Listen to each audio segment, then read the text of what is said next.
They wrote me off and I ain't like that, so I'ma fight that. The bad man, damn right when you thought that it was safe to relax, you gotta stretch that. The bad man, bad deals with me for real. They right here.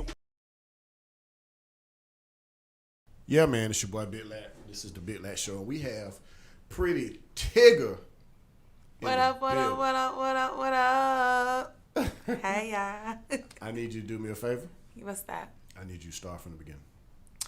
Okay, well, I'll take you back. I was born in Salinas, California. All my life, I've been surrounded by music. I grew up in church. I grew up R&B. I grew up blues. I grew up country. I grew up rock and roll. So it's kind of like a mixing pot with me. But take it back, at 5 years old, I started singing in church with my uncle, Darren, and Terry. Uncle Terry actually passed as we speak, but you know, I grew up in church with them. I came out with my first single as being backup on one of their gospel albums. So it started there. That's where the music started. So I traveled there. My mom brought me to Chicago, Illinois, where I grew up around a lot of my cousins. So they were really like blues listener up north, real hip hop, Chicago, give me that front stoop kind of feel. So a lot of my hip hop background comes from being there. Music was always a part of our us being children. Group wise, we would always have our little singing groups, our little competitions. So it kind of evolved from there. And then I moved here. My mom moved me here. When I moved here, I was kind of back and forth between here and California. So, but my last destination was here. But when I was staying in California, I grew up kind of listening to rock, pop, because I was Diamond Bar Hills. If anybody's familiar with California, they know about Diamond Bar Hills. And you already know that I was probably like the only black kid on the block. Everybody else is white. You feel what I'm saying? So it was a lot of Bon Jovi, a lot of you know, damn, what's that band? My favorite band. Well, a lot of Kiss. A lot of it was what's my song, man.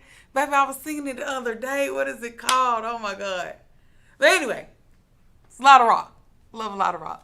But I moved here, and it's my last place of movement. I started recording here with actually a guy that's well known. He came out with Block Magazine. Bones, great friend of mine. Well, he was Bones, but you know, when he passed, he was Block. So you feel what I'm saying? It's like he discovered me here at Sparkles, matter of fact, singing. And after he met, I went to record like my first little song, and I did it for Riverdale High School. So I'm on the compilation when we did all the high schools and stuff like that. I'm on that compilation. Then after that, it kind of developed into me doing like small projects. Like I started with the Pimps and Hoes soundtrack, and I think at this time I'm maybe like 12, 14. Didn't really know what was going on, but I was given a song and I sang it, and it was dope. So yeah, and then we're gonna fast forward it to now, to where y'all kind of see me all over the place with music, with hosting, with award shows, winning awards. I am an award winner, dopest host. Y'all should know that. ATL. Facts. But I'm just kidding, y'all. But most definitely, here's where a lot of my background happened with the music scene. As most of y'all may know, that I am a singer. Lately, I've been dabbling in some new arts of, you know, rapping. You know what I mean? My wife, Jazzy, she actually helps me with that part of my career, because I wanted to actually get my fingers in everything. So I don't want to just, you know, focus on R&B. I don't want to just, you know, put myself in a rap box. I don't want to really put myself in, I don't want to just single myself in one box. So I'm working with all of them. Like I'm trying to come up with a country record as we speak. I'm going to do a Caribbean feel, and I actually want to do a rock record. So I'm working on all those different aspects, but you know, that's neither here nor there. Y'all just got to wait to see. I do a lot all the time. LA, you know that. Stop laughing at me. Well, you know what? We're gonna make an exception for you. Usually I let people just talk. But we're gonna make an exception. When did you decide that you wanted to be the best damn host in Atlanta? Man, it wasn't even what I decided. It's what the people chose. Realistically, it's what they chose, what they want to see, what the promoters want in their clubs, what the, you know what I mean, the audience wants to see. So it's not nothing that I really chose, because I mean, singing is my passion, but I do love to entertain. Because anybody that knows me personally, y'all know I'm a fool. I act the fool all the time. I'm a joke teller. You know what I mean? Gonna have a few drinks with you. You know, that's just always been my personality. It's not a quiet personality, but it's an in-your-face personality. So that's definitely what the people chose. And when I stepped into it, I did damn good. Sure. I mean, because when I met you, I didn't know you were an artist first. Right, because You as a host. Damn well, funny, wild, get the crowd into it, all that type of stuff. But I thought most people knew me as a singer first, though. When I first met you, I think you was hosting the club me and Shawty went to downtown. The city? Was it the city? Tall, light-skinned guy. It was his thing. Oh, with the contacts? Yeah, him. When we was at the Artisan? Was That's that what it? it was, Okay. Yes. Yeah, I was with 909, and he's actually a dope host as well. He's doing his thing. I still check in from time to time. 909. He was something else. But no, the guy you're talking about, he has the contacts in, but I can't remember his name. Yeah, tall guy, right? Yeah, light skin. Yeah. He's a dope individual. Monster. Clip Monster. Clip Clip Monster. Monster. Okay. You can talk out loud. Yeah, you can talk out loud. Let everybody hear you. Yeah. Okay. So Clip Monster. Okay. Cool beans. Yeah, that was an interesting night. Yeah, it was. Very interesting. Yeah, but one thing I can say that was consistent and that I took away from it is, you know how, no matter how small or big the crowd is, you can make people get into it. Because a lot of these shows, if we're going to be for real, a lot of these niggas show up at these shows and they're only thinking about them. They're not there to support anybody else. And they just brought themselves and their girlfriend and their baby mama. And those are the only people cheering for them. But you make sure everybody feels like they're there and they're superstars. And that's a good trait to have. Because a lot of hosts come get their $50, get their free drinks at the bar, and they sit up there lame as fuck. Let me stop judging these lames. I just think that it comes with practice. That's what that is. We're just gonna say it's just practice. They just need practice, motivation. But somebody like you, I don't think a lot of people. Okay, can I be real? Yes. If you need practice, it really ain't in you from the get go. You know what I mean? Because some people can just do what they do without any practice, and I think you're one of those people. I think you're one of those people that is just in you to do what you do. Like you're about to be in a movie, Codes. Yes. And Auntie. and see, the thing is, you can tell that it's just in you from seeing the footage. You know what I mean? Like, certain people need to stand in front of a mirror and read their lines over again, or hand their wife or their husband the lines and say, "Help me read this." And with you, it's just, you know, you may go over it to make sure you got it, so you ain't got to keep looking at the script, but it's in you. You know what I mean? Was that something that was in your household? Like, y'all did talent shows like some of these white folks do and all that type of shit? Yeah. I was an entertainer. So you are white. Yeah, technically I am. I mean, everybody says that. I'm Caucasian. Yes. I mean, I'm really light skinned. I'm very Caucasian. My wife can tell y'all, man, behind closed doors, what y'all see is what y'all get. Don't get me wrong. You put but corn I'm in your very cornbread? Caucasian on the inside. She put corn in her cornbread? No, I don't even eat cornbread. Yeah, you super white. No wheat bread in the house, just white bread? No, just white. And you eat the ends too, don't you? Yes, I do. Yes. Look, I ain't even gonna lie. I got, you know that little sandwich spread that you're supposed to put on sandwiches? My wife didn't know nothing about it, but I introduced. You talking about mayonnaise? No, it's a dressing that you put on.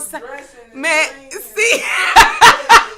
With pimentos in it or some shit? Yeah. Yeah, but it's really good dressing that you put on your sandwich to dress them up. She was like, this is definitely Caucasian stuff. What I the like, hell is wrong shout out with to you? my auntie Thomasine because she taught me that, man. I told you Diamond Bar Heels changed me, man. Hey man, look. I wasn't black till I kind of came down here, and it was culture shock for me. No disrespect to Auntie Thomasine.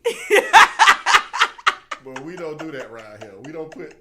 We just put meat and cheese and mustard on our sandwich. Right, no, but I'm saying like growing up in her household, like I had to do mashed potatoes from scratch. So I had to boil the potato, peel the potato, and then I had to use the masher and mash it. Wait. See, that's some white folk shit. Peel the potato before you boil it. No, she wanted me to do that. It's the way that she wanted. She cleaned it real good. She wanted me to actually, because they're soft, so she used the peeler. That's backwards. Peel them when they hard. Hey. Yeah. I was just doing what I was told. We need to get you in some black folks potato peeling classes. I mean, I know how to peel my potatoes. Ask my wife. My potatoes be busting now. You make your own French fries? Have you done that? No, my mom used to do that all the And time. leave the I skin grew up. No. That was the test right there. No, That's some my white folk shit, my too. mama used to do that all the time. So I don't really care to do that. I make my own. That's like a process. That's a whole process. Don't you, Dave? I don't know. You don't make your own French fries? No. Oh, y'all, you make your own French fries? No. Hell yeah. Oh, so y'all just go get the Idaho. bag out of Walmart. Yeah, Idaho. Yeah, Courtesy of Idaho. Get Thank you you. a bag Crinkle. of potatoes for $5. You got French fries forever. Too much labor. No, Thank you. Your Who has generation that is kind of time? I ain't gonna lie. I get the crinkle fries too. Right. That flexed up. So you used to do talent shows. Yes. What was your favorite TV show growing up? Anything that was musical. So like In Living Color. and In stuff Living like Color. Oh, that was my joint. I stayed on In Living Color. Any kind of shows that were colorful, had a lot of personality. Martin. I used to love when Jamie Foxx did Wanda. Like, I was all for it. Anything that was in your face. And I'm going to tell you what I'm going to do. And y'all going to do it. I didn't care. You feel what I'm saying? If it was NBC, CBS, TNT, all of it. Didn't matter. Right? I mean, I was an eclectic child. I told you that, man. I didn't get black till I came here. Yeah, I see. I was saying radical and cool and stuff. Y'all, you gotta understand. Bodacious. Yeah, this is a different dynamic here. Oh yeah, way different. I think that's what kind of made me a host. You know what I'm saying? It was just, you're right. It was naturally given. But I mean, even if some people don't have the natural ability, like even if you look, because I do this as well. I'll go back and I'll look at YouTube videos. I'll look at old tapings of different hosts. Like when Martin was host of Def Comedy Jam, I favor those. When Steve Harvey does Apollo, like I kind of took a lot of the old that I saw and just made it into the new. My personality is already in your face, but watch, practice a little bit. I do practice sometimes. I do. I get in the mirror and rehearse. Do you really? Yeah. Does the rehearsal come out on stage, or do it flip by the time you get No, it flips. But I just need to, find a space where I'm at. You know what I mean? This is what I want them to see when they get up there, and I'm in the mirror like acting, and y'all, the song come on in the club, I'm ad-lipping, you know what I mean? For when I'm hosting and it's time for me to go on and all that good stuff. I already know what to do for the crowd or to get you involved, get the ladies involved, get the fellas involved, because I don't discriminate on all. We love them. We love them both. We love you, ladies. No. What the hell wrong with you? All right, so you are award winner. Yes. How many awards? 3. Wow. All hosting, you guys. Let me ask you a question that might be controversial. I brought this up a while ago. And we kind of run in the same circles, like in the Atlanta scene, I would say the southern regional scene. Mm-hmm. A lot of the same people know the same people know the same people. Do you think a lot of these awards, award shows and awards they do in Atlanta, you think they kind of biased? To a certain extent, yes. And that's just my honesty. Not all of them run that way. I can't speak on all the shows because, it's been a few that I have been to. a lot of them are not, but you do go to some that are biased.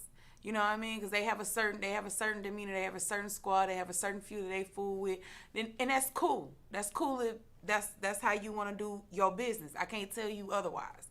You know what I mean? But you just pass out on a great opportunity to award the best. I'm just talking about me. Y'all know I'm conceited. It's in the cards. Y'all can read it. But yeah, some of them are, but a lot of them are not. Do you think it kind of dilutes the prestige of the award by them having 15 award shows, underground award shows, or do you think that just helps people who may not get awards with that opportunity? I think it helps, because even though it may not work on this platform, who's to say it won't work on that platform, or so because you're giving multiple artists multiple platforms to win. You know what I mean? Whether some are biased or whether some are not biased, it really doesn't matter because it's giving you multiple platforms. You feel what I'm saying? Now, I do feel like sometimes they may overcharge. You know what I mean? Because they're really not thinking about the artist first. I think a lot of the award shows think about themselves first and feeding their team instead of really looking out for the artist.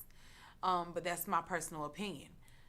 That was going to be my next question. Oh, my next question was going to be, should you be charged to get an award at an award show? I don't think to get an award. I think nominees and winners should, your nominees should be granted that. But like, I understand when you have performers and things like that, you know what I mean? But if you have a headliner, no, because it's somebody that you're inviting out. But if you like have performances and different things like that to be involved in the show, then that's cool. I just don't think it should be like a monster's tack on the head, because you never know what somebody's going through. Even though you pay your way, it's a business, you feel what I'm saying? It must work that way. That's how it works. I just don't think it should be no astronomical ass number. Do me a favor and stop answering the questions before I ask. Oh, well, I don't know what's in your head, baby. It seems like you do. Oh, so, well. What do you think about the payola aspect of the industry? Because it's real bad in Atlanta right now. Do you think that artists should be paying for interviews, to be on radio shows, to get their music played on these so-called indie radio shows that are so-called looking out for the artists? Do you think that's right? You telling me you looking out for me, then charging me $75 to play my song? It depends on the circumstances. I think if you get rotation, yes, because that's more time, and that it's just more time invested in it. And time is money. Regardless of that, you know what I mean? You have to pay for the things that you want. That's a part of promotion. You feel what I'm saying? So if you want your music heard, yeah, you can go to a lot of free websites, but how much of your music is being heard on free websites? So sometimes you do have to pay to be heard. You know what I mean? Because that's the ultimate goal of it.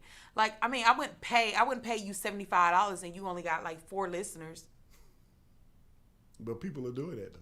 But that's stupid. That means that the artist is not doing their research. Hey, artist, Prity Tiggr said you stupid as fuck. I say yes. If you're paying $75, and you're in rotation, and the channel that you just paid for only has like 4 listeners here, 5, 6 listeners here, then you're not really getting what you're worth. You know what I mean? Like, you're wasting time. Like, you know what I mean? If that's the case, then you should just be able to submit your song at that point so the radio station can build up. Then when the radio station builds up, or even your podcast channel builds up, then charge an artist. But get to that point first. Don't just sit me in front of an audience of 4 and charge me, and you know good and hell well ain't nobody listening to this. You only got 4 listeners. We're talking about monthly. Who does listen to it? Your mama, your auntie, the people at the radio station, because that's it. Now they got 4 phones dialed into their Facebook channel, and it look like it's 4 people up there, just they 4 phones on. Now y'all laughing. I have seen it. I've seen it where somebody be like, "Hey man, you got one person looking at it." I'm gonna tell you the truth. Ain't nobody looking at this right now when one person tuned in. But later on, a lot of people gonna tune in. But you be seeing these people and they be having 3 phones and be like, "Hey, 3 people on here right now." And you look over and you say, "You looking at yourself 3 times." Facts. Like, why you doing that? But that's what I'm saying. Like, artists have to do the research as well. Like, don't just set yourself up for failure. Because you're paying for you're paying for your worth.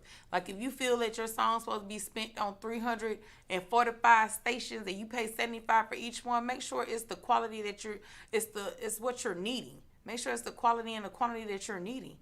to progress. You don't want to be an artist still stuck where you was stuck when you first got out here. That's stupid. That's backwards. That's dumb. Being a show host, you host a lot of showcases. Yes. Open mics. Yes. What is your take on the billion open mics in Atlanta? Do you think, being objective, I don't want you to lose your job. Somebody be like, oh, you talking shit about open mics. We ain't hiring you. It don't matter. What they gonna do? Being objective. Do you think that 10 years ago, the open mic scene was a scene that people could get into and be famous? Correct. Do you think it's the same now? I don't think it's the same now because it's saturated. And it's a lot of shows that have taken, stole, ran over, capitalized, murderized, you know what I mean, artists. And I'm just going to keep it real. Like, over the years, it's really saturated the scene. Like, it's a couple of good ones out here left. It's a few. It's a few of them that I had walked into. And I'm like, okay, this is beneficial. This makes sense. Like, but for a lot of the showcases, no, they don't make sense. It's not adding up what you want me to give you for what you're giving. Like, I'm a type of artist where I'm a question. What are your perks? If you're charging me this, what are your perks? What are you giving me? Because if you want me to bring this many people and still pay you this, then what perks am I getting in return of that? You feel what I'm saying? Like, are you going to promote this? Are you going to shop me out? Or what's the give and take? Because a lot of us can work on barter systems. You feel what I'm saying? Especially with the showcasing. Like, you come out and I work with you. You work with me. You know what I mean? Let's build something. But to oversaturate it and just use artists and manipulate, you feel what I'm saying? Like, they supposed to bring out all the crowd and, you know what I mean? And promoters not trying to bring out nobody. And the club is doing partially hosting, like, I mean, or promoting or whatever the case may be. You know what I mean? Like, it's a team effort. So in order for showcasing to get better, they're gonna have to stop saturating and filling them with bullshit and filling the artists with bullshit. That's stupid. That is. That's another stupid thing. But y'all stupid as fuck. Y'all stupid as fuck. I will say that. Chigga said it. I do. I'm just speaking from an honest point of view, because even being an artist and a host, like, I've sat in clubs knowing I've gotten there at 9 o'clock and I'm there like 1, 2:30, and I'm like, come on with the games, man. I got a life. And then hosting, I'm sitting here like, man, I'm not trying to have these folks in here to know like 2 o'clock, 3 o'clock in the morning, man. People got things to do. And then, so then they're in there at 1 o'clock, ain't nobody else there, and they just performing for themselves. I don't know. That's kind of why I kind of keep the energy good with the hosting, because I want everybody to be heard. Because just like they were there for you in the beginning, y'all need to be there for them at the end. Being the host that you are and being around all the situations that you've been in as far as this music thing goes in Atlanta, have you ever thought about starting your own showcase, open mic, concert type thing? Bigger and better, because when I first came on the scene, I actually had 2 shows of my own. I started with Grind Time Radio, and we had a show. What was it? Well, I had one mic one night, and then I had one. It was another one, but fooling with them, that's a whole nother story. We ain't whatever. That's the past. I done forgot about that shit, so you know it ain't relevant anymore. Forgot about that shit. But that's irrelevant. But the one that I actually had was one night, one mic. I did 2 successful shows, and I realized that is not for me. Epic fail. For one, you need a strong team for that. And me personally, I wasn't trying to do all that talking to that many people all the time. I really don't. I don't have that kind of time. It's cold. That's why I have someone managing and booking me. I don't have time.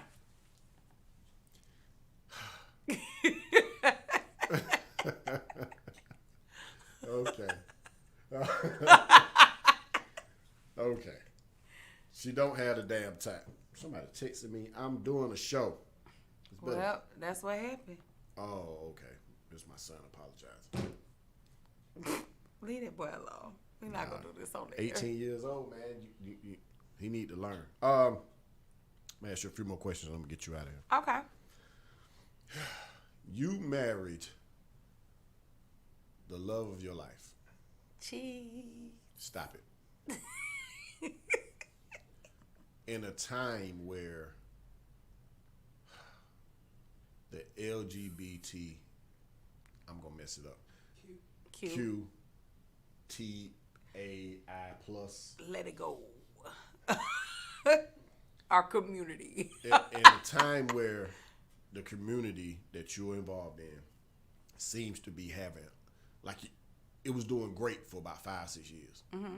Everybody was leaving people alone and letting people be happy. But now it seems like the community is under attack again. Being black or Blasian,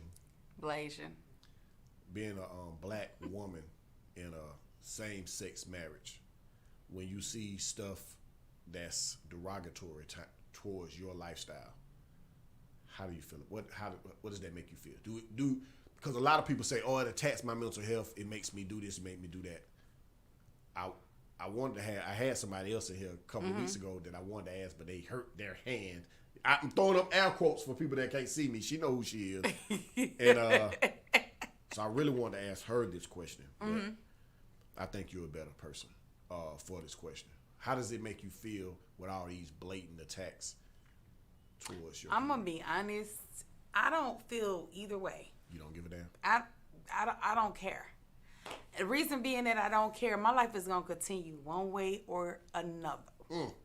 Your attacks have nothing to do with what's going on in my life.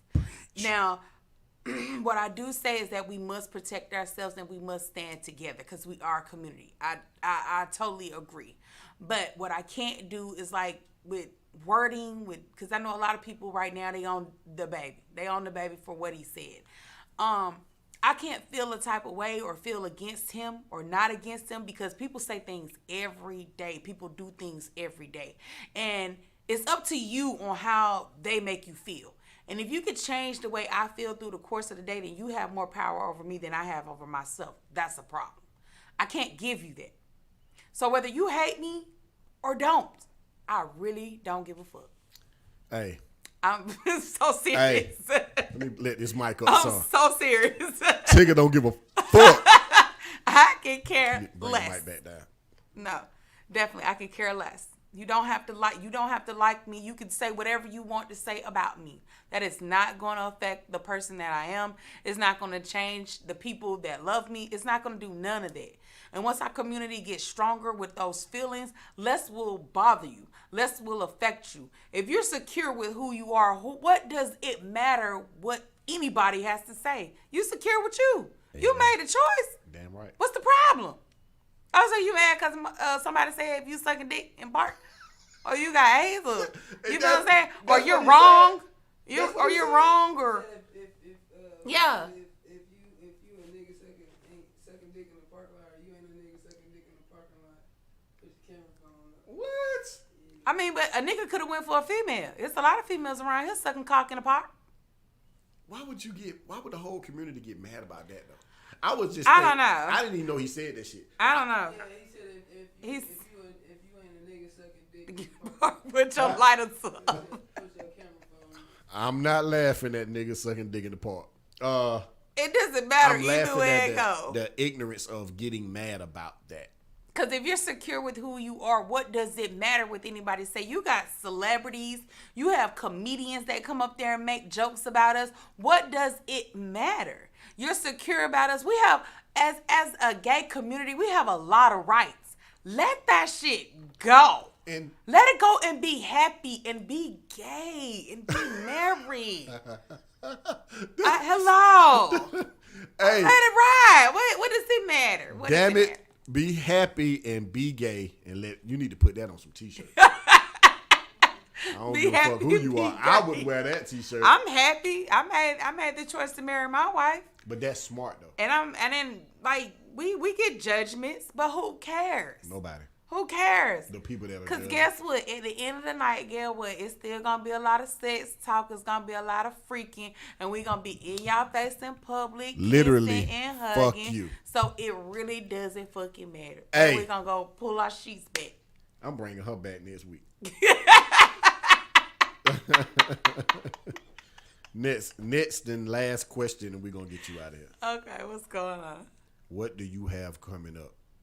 Oh my God. Woo! Okay, so y'all ready for this list? I'm ready.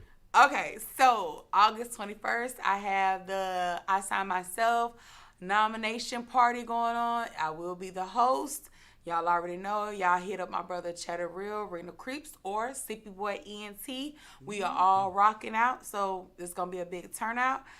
September 5th, I will be at pregame with Jay Howe, Rena Creeps, Block to the Stage. We are the All-Star Concert Series. Stewie Rock will be in the building, so you guys be there, be early. You already For the know. people that know who is Stewie Rock. J Nick, I don't understand. I don't understand. But you know, a lot of people that ain't from Atlanta watch this. So Man. we need to know why it's a big deal that he's in the building. Well, he definitely, while he's in the building, big radio personality, big brother of mine, love him to death. We talk all the time. He's always looking for new talent, new records to spin. You already know how the station on the planet, #1. Does it get no better than that? 7.9. That was the whitest shit I've seen all night.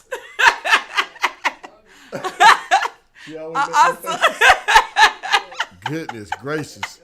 Caucasian. It's okay. Okay, so, and then I also... talk to when she do that call. You got one. No, don't do that. Don't eat, baby. Don't sign up for what LA talking about. I will talk you through that. I'll talk some real nigga shit to you, so we can get through that Caucasian phase. Hey, what's up, then, Shaw? Shit, what we doing then, folks? We'll goddamn. I'll talk you through that shit. I'll talk you through it. Give you a couple you see how that sentences to gets bring your niggerism back. Oh my God. What else you got going on, too? September 10th, I will be in Baton Rouge. Wow. With doing a lot of travel. I'm actually putting an event together with Cheddar Real, my brother, to where I'll probably be in Memphis, or we're looking at Mobile, Alabama coming up, coming out, party with us. We're bringing the girls. We're having a good time. And then I got August 14th. I forgot about August 14th. August 14th, I got the DCEM Awards Show coming up. I'm one of the presenters in there, along with my brother Vigilante, which is a dope artist. He has a new song out with Dondria, so y'all check that out. Y'all can't miss it. It's beautiful. But yeah, so far that's what I got on my calendar. That's a lot. That is a lot. And it's still growing every day. So man, I appreciate you coming out. I love the fact that I sent you the invite, and it was 30 seconds later, and you was like, "Fuck yeah!" Of course. I appreciate it. I get a lot of people that I say, "Come on the show." I get a lot of people that ask me to come on the show, and I say no. Okay. I get a lot of people I ask to come on the show, and I think they're gonna come, and I can't get there, or I ain't coming, and it don't hurt my feelings, but I want to tell them what you told them earlier. Oh, fuck them. Fuck you. Yeah. That's I ain't got nothing else. I mean, really. I gotta bring little sis back on here again since we got the new format. My Jazzy DA? Yeah. With that Highlight Clothing. Y'all make sure y'all check out that website too. Man. Highlight Clothing is busting. A whole nother level. Yeah. I hate when people say, "Hey, make me a logo," and I make it and they never use it. So when I she gonna use it. Like her and Cassie, I love to see those logos on them hoodies and shirts and shit. That make me feel so good, man. Like I helped you. My biggest thing is helping people get where they want to go. I love doing that. I don't need no money. I don't need none of your time. I just want to help you. And if I can't make a logo you asked me to do or a cover that you asked me to do, I don't want you mad at me because I can't do it. Because if I tell you, because a lot of people, they say, like Jazzy, man, I can't do it. Yes, you can. I'm telling you, I can't. Baby, did you bully him? She kind of did. She made me feel bad. I told her she a whole bully out here in these streets. I couldn't a whole bully out here in these streets. I was trying to get motivation. I made 12 different You covers. push it, she get your ass. I made real talk. You gonna do this like right now. You made about 5 or 6 of them. And she said, "That's not it. That's not it." She challenged you though. She did. I'm not even gonna lie, she challenged me too. My goddamn Photoshop fingers went up for it. The shit she was asking for. But was she- some miraculous That ain't what I want to see, man. we needed some white boys for that shit. I couldn't do it. But I appreciate you coming through. First, hold on. Before I forget, I must remind you, I have an EP on the way. Me and Jazzy, we're working on it right now. And don't forget that new single that's out everywhere on all digital platforms called Sticky and Sweet. Which one you want? Video out right now on YouTube. I got them sexy ladies Who shot there the video? shaking that thing. Who shot the video? I shoot. Gotta give my man a shout out. Don't too. I'm talking about we had a good old time. We was messed up on them edibles. I was watching the video. I was trying to watch it on my laptop at home. My wife said, "Turn off that porn." I said, "Yes, ma'am." Y'all were nasty in that video. Cheeks, baby. No, Cheeks. I felt Baby, it splits. I had to go bathe in both bathrooms. I went from my We bathroom. not even gonna let LA lie to y'all like that. It ain't that bad. Hey, listen to it's me. a couple of cheeks in Listen there. to me. If you are a freak, that video is nasty. That's look. You go now, how many hits you gonna get in that video right now? So they hate me. They gonna look at the show. Which one They you gonna look want? at the show for a little bit and go, "Oh, I gotta go see that." They hate me. They ain't gonna hit like on this video, but they gonna go straight to your shit because niggas hate LA. They hate me. So what does that matter if they hate you? If they hate you, they paying attention. You see these lights on, don't you? You Right. see the cameras on, don't you? Right. So what I does don't- it matter? So I don't give a fuck. Right. I'm just telling the truth. Now you try to steal my shit. You can't steal my shit. I I said copyrighted that shit. We own that together. Now you just stole my shit. Check it Y'all out. see that? Too. You just stole it. I need you to get the hell out my chair. Okay, I'm gonna do that. Tell the people you love them. I love y'all. I Give us thank your y'all social for media. tuning in. Oh, you can find me at Prity Tiggr on all social platforms, and that's PRITY.TIGGR. Man, and we out of here, man. All I right. appreciate you. This was brought to you by Load Breed. So I forgot to put the little thingy up with Load Breed on there. I apologize, but this show is brought to you by Load Breed, Monster Luther, them. Big Monster shout out. Luther. And we are out of here, man. Let's go. That nigga said I forgot to cut the damn.